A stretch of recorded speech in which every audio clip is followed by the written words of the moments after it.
बरसात की एक ठंडी रात थी। शहर के किनारे बनी झुग्गियों में हर तरफ अंधेरा पसरा हुआ था। उसी बस्ती में 14 साल का एक लड़का रहता था, राजू। राजू के पास न अच्छा घर था, न अच्छे कपड़े। उसके साथ केवल उसकी बूढ़ी नानी रहती थी। नानी की आंखें कमजोर थीं, हाथ कांपते थे, लेकिन राजू के लिए उनका प्यार कभी कम नहीं हुआ। राजू की माँ उसके जन्म के कुछ साल बाद ही दुनिया छोड़ गई थी।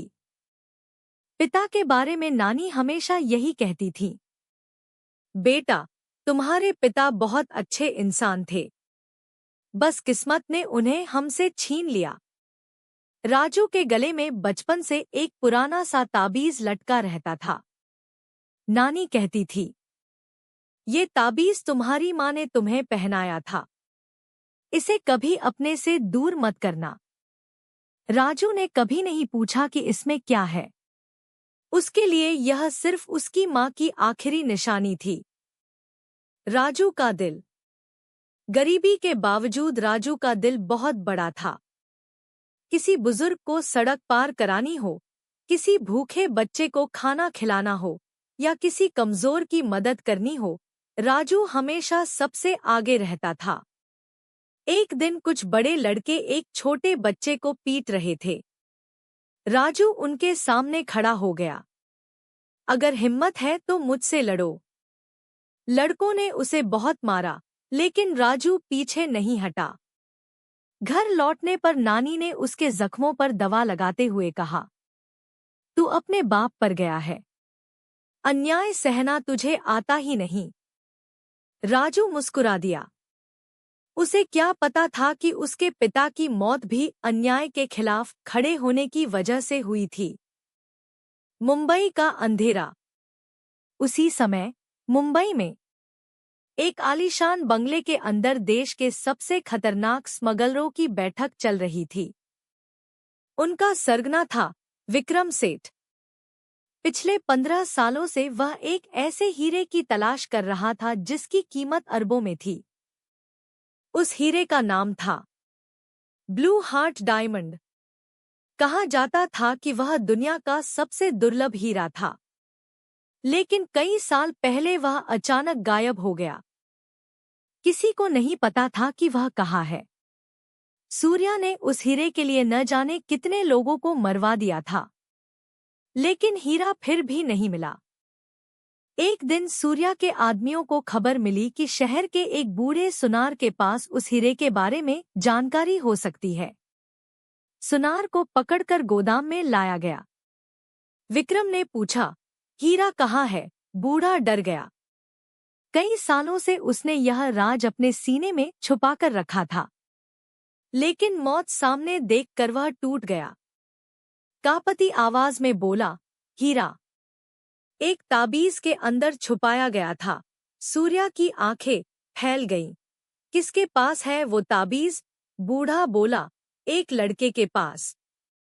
उसका नाम राजू है, बूढ़े ने बताया। 15 साल पहले राजू की माँ मीरा ने हीरा एक ताबीज के अंदर सिलकर मुझसे गढ़वा लिया और अपने 5 बेटे राजू के गले में पहना दिया। उसने सोचा, कोई कभी बच्चे के साधारण ताबीज पर शक नहीं करेगा, और सच में 15 साल तक किसी को पता नहीं चला। सूर्या को सब पता चल गया, लेकिन बूढ़ा सुनार अभी जिंदा था। सूर्या जानता था कि जब तक वह जिंदा रहेगा, राजू तक पहुंचने में अड़चन डालता रहेगा। क्योंकि वो राजू के पिता का कोई खास आदमी था, उसने अपने आदमी को इशारा किया। कुछ ही सेकंड बाद गोली चलने की आवाज आई। बूढ़ा जमीन पर गिर पड़ा। मरने से पहले उसने बस इतना कहा, ईश्वर राजू को बचा लेना। उसके माँ बाप ने बहुत कुर्बानी दी है। दूसरी तरफ राजू अपनी जिंदगी में व्यस्त था। उसे नहीं पता था कि मौत उसकी ओर बढ़ रही है। एक रात उसे लगा जैसे कोई उसकी झुग्गी के बाहर घूम रहा है। वह बाहर निकला, लेकिन वहां कोई नहीं था। दूर अंधेरे में कुछ परछाइयां गायब हो गईं। असल में वे विक्रम के आदमी थे। वे राजू पर नजर रख रहे थे। एक रात नानी की तबीयत अचानक बिगड़ गई। उन्होंने राजू को अपने पास बुलाया। उनकी आंखों में आंसू थे। राजू, शायद अब मेरे पास ज्यादा समय नहीं है। राजू रो पड़ा। नानी, ऐसा मत कहो। नानी ने कांपते हाथों से उसका ताबीज छुआ। अगर कभी कोई इस ताबीज के पीछे आए तो भाग जाना। राजू हैरान रह गया।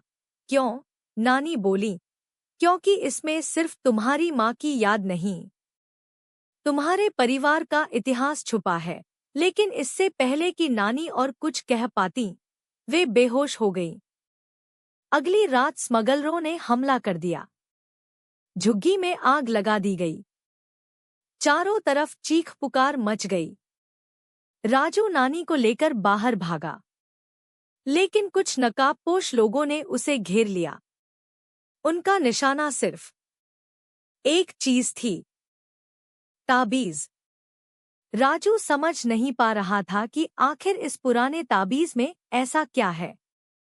आखिर नानी ने आज राजू को सारी सच्चाई बता दी।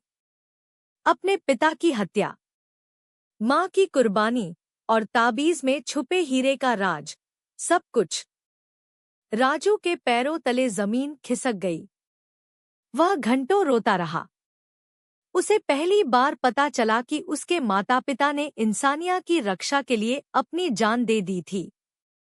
सूर्या आखिरकार राजू तक पहुंच गया। समुद्र किनारे एक पुरानी फैक्ट्री में दोनों आमने सामने खड़े थे। सूर्या चिल्लाया, ताबीज मुझे दे दो। राजू बोला, तुमने मेरे पिता को मारा, मेरी माँ की जिंदगी बर्बाद की, और अब ये हीरा चाहते हो? सूर्या हंसा। दुनिया में सब कुछ पैसों से खरीदा जा सकता है, राजू ने जवाब दिया, लेकिन इंसानियत नहीं। इसके बाद संघर्ष शुरू हुआ। आखिरकार पुलिस भी वहां पहुंच गई। सूर्या के कई साथी पकड़े गए। पुलिस ने ताबीज खोला। सभी की आंखें चमक उठीं। उसके अंदर सचमुच वही बेशकीमती हीरा था। लेकिन राजू ने उसे अपने पास रखने से इनकार कर दिया। उसने कहा, इस हीरे ने मेरे परिवार से सब कुछ छीन लिया। अब इससे लोगों की मदद होनी चाहिए। सरकार ने उस हीरे को राष्ट्रीय संपत्ति घोषित कर दिया। बदले में राजू और उसकी नानी को सम्मान और सहायता मिली। रात को राजू अपनी माँ की तस्वीर के सामने बैठा था। उसने ताबीज का खाली खोल हाथ में लिया। आंखों में आंसू थे। माँ, आपने मुझे सिर्फ एक ताबीज नहीं दिया था, आपने मुझे हिम्मत दी थी। हवा का एक झोंका आया।